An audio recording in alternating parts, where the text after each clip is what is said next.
अस्सलामु अलैकुम वरहमतुल्लाहि वबरकातुहू। आवाज है पॉडकास्ट में आप सबका इस्तकबाल है।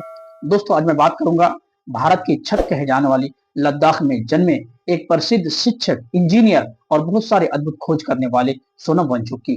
लद्दाख के एक छोटे से गांव में 1 सितंबर 1966 को एक बच्चा पैदा हुआ। उसका नाम था सोनम वांगचुक। बचपन में उसे स्कूल में पढ़ाई में बहुत परेशानी होती थी, क्योंकि वहां पढ़ाई ऐसी भाषा में होती थी जो उसे समझ में नहीं आती थी। तब उसने सोचा कि अगर ये मुझे परेशानी हो रही है तो बाकी बच्चों को भी परेशानी होती होगी, तो मैं बड़ा होकर इसे जरूर बदलूंगा।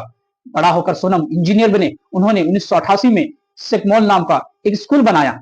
इस स्कूल में बच्चे किताबें रटने के बजाय करके सीखते हैं, खेतों में काम करके, सोलर पावर बनाकर और नई नई चीजें खोज कर। सोनम ने एक अद्भुत खोज की, आइस स्तूपा। ये बर्फ का एक ऐसा पहाड़ पहाड़ होता है जो सर्दियों में पानियों को जमा कर लेता है और गर्मियों में धीरे धीरे पानियों को खेतों में छोड़ देता है। इसे इससे लद्दाख के किसान बहुत खुश हुए। उनके इस उनके इन कामों के लिए उन्हें कई बड़े पुरस्कार मिले, जिसे रेमोन मैगसायसाय अवार्ड 2018 सबसे खास है। आज सोनम वांगचुक बच्चों और युवाओं को सिखाते हैं कि हमें अपनी धरती और पर्यावरण की रक्षा करनी चाहिए और पढ़ाई को अपने जीवन में जोड़कर सीखना चाहिए। भारत की छत कहे जाने वाले लद्दाख में 2025 ने ऐसा तूफान देखा जिसने पूरी घाटी को हिला कर रख दिया। इस तूफान के केंद्र में थे प्रसिद्ध शिक्षा सुधारक सोनम वांगचुक।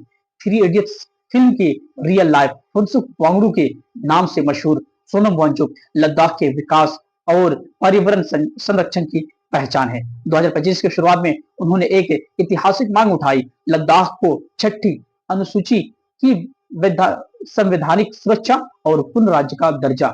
10 सितंबर 2025 लेह के खुले मैदान में सोनम वांगचुक ने अनिश्चितकालीन भूख हड़ताल शुरू की।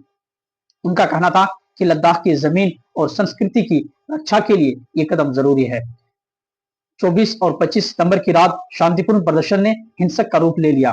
प्रदर्शनकारियों और सुरक्षा दलों में टकराव हुआ, सरकारी दफ्तरों में आगजनी हुई और ये दुखद रूप 4 लोग मारे गए और दर्जनों घायल हो गए।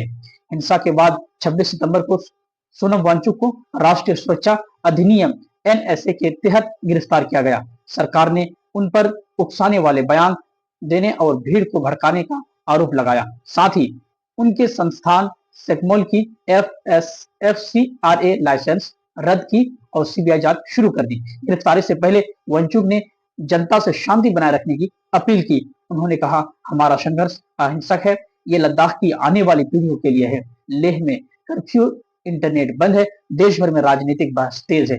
कई विपक्षी दलों ने सरकार पर लोकतांत्रिक अधिकारी कुचलने का आरोप लगाया।